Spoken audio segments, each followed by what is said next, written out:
There is the old video card, old and wimpy, and here is new and not quite so wimpy. This is a 9600 GSO. This would still be considered low end, maybe middle end or mainstream, but that's pushing it. Granted, at the date of this video, the newest video card that NVIDIA has out is the GeForce GTX 295, and AMD just came out with their 5950 or whatever they call it, which is kicking total ass. In my box right there, in the Knox box, I have a GeForce GTX 280, which is still considered enthusiast or mega horsepower video card. So we're going to put this one back in, and it's the same deal. What you want to do is make sure you got all the wires out of the way. Sorry, and you might want to make sure you have your lens cap out of the way too, damn it. So I'm going to take this new video card and I'm going to put it straight down. Uh-oh. It might not fit. I might have to move my hard drive, and this is the problem you'll run into. What I'm going to do first is unplug this hard drive and see if I can. This is a problem that you could very well run into with your own case, and if that's the case, if you need to move your hard drive, well, most cases have multiple places where you can move the hard drive to. If you look in this case, I can move the hard drive down one slot, right, it's right here. I can move it down one slot, or I can move it up here. But I might be able to get this in here.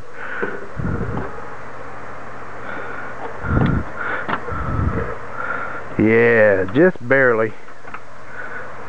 And basically, you're going to make sure it's in that slot, and you're just going to push down.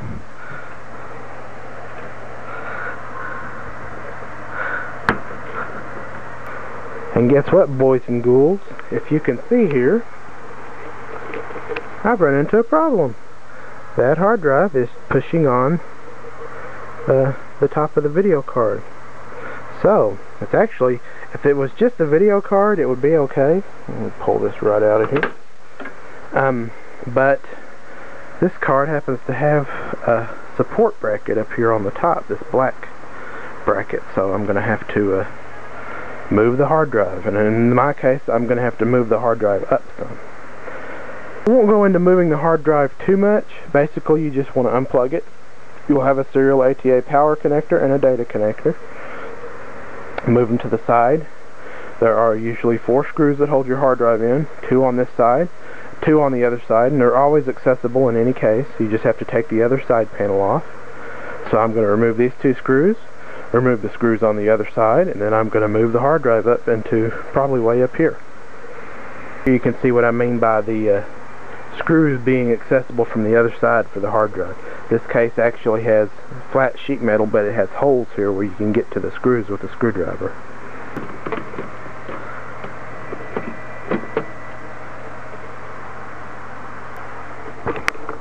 So now my hard drive is totally moved. You can see I have my screws here, and I've got the screws in on the other side.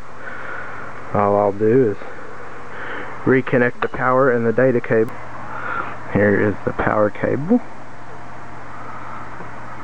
Reconnect it, just like that. They're keyed to only go in a certain way. If you look at the end of that connector, it's like an L shaped.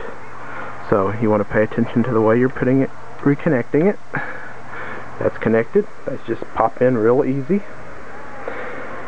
And now all I gotta do is drop in the video card. Now that the hard drive is out of the way, and I put it underneath this cable here.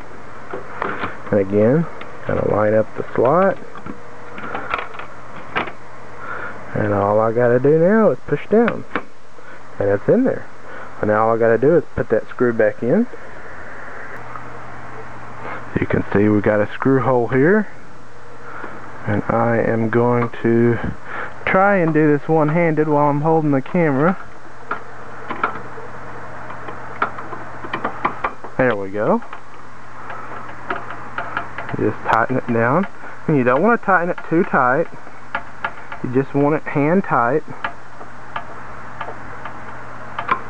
If you tighten it too tight, you'll strip out the holes in the case, and you'll never be able to put a screw in there again and have it hold anything. So you just want it hand tight.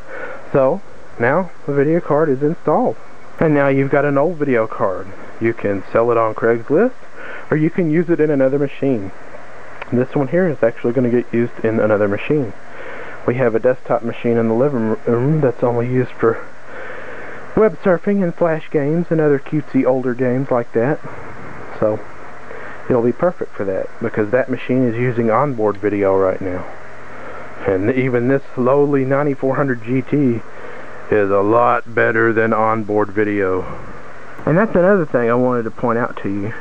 This machine actually has an onboard video card. 99% of the cases nowadays, as soon as you plug in another video card, it's going to take priority. And you don't hook in, obviously you don't connect your video card there. You would connect it to your new video card, one we just installed. As you can see, this video card has a DVI, which is digital, and the preferred connector for flat panel or HD TVs. It has an old style 15-pin VGA connector, and it also has a what looks like an S-video connector, but this is actually an HD TV output connector, and it has supports a wide variety of connections. There's a little dongle that came with the card that has component, which is HD TV, and it also has old style composite and S-video connectors and stuff on it. So, and in a lot of cases, if you wanted to have dual monitors, so you could have one monitor on your left that has all the basic desktop stuff and stuff that doesn't use any 3D horsepower, well then you could connect it here to this video port, and you have a monitor on your right that you use for gaming, maybe your big monitor that you use for gaming. You can connect it to this one, the big video card we just installed, and you can have a dual monitor setup. Most of the time that works just fine. There are some motherboards that will totally deactivate the onboard video when you plug in one, and some of them have options in the BIOS where you can enable both or disable one. So you just got to play around and see. Something else I wanted to point out to you, and this is especially important if you're buying a really expensive video card. Say I wanted to put something really fancy like a GeForce GTX 280 or 275 in this machine, or another video card that was really beefy and needed extra power. A lot of newer video cards will have an extra power connector somewhere up here, and what this is called is a PCI Express power connector. I think this power supply has one. Actually, this power supply doesn't have one, so but that's one of the things you want to keep in mind, is if you're going to buy a really fancy video card that has need for an auxiliary power connector, sometimes there's even two on a GTX 275, 280, any of the Radeon 5870s, 5950, 5750 usually have two, a 6-pin and an 8-pin, and they need them both. You want to make sure that your power supply can actually output enough power.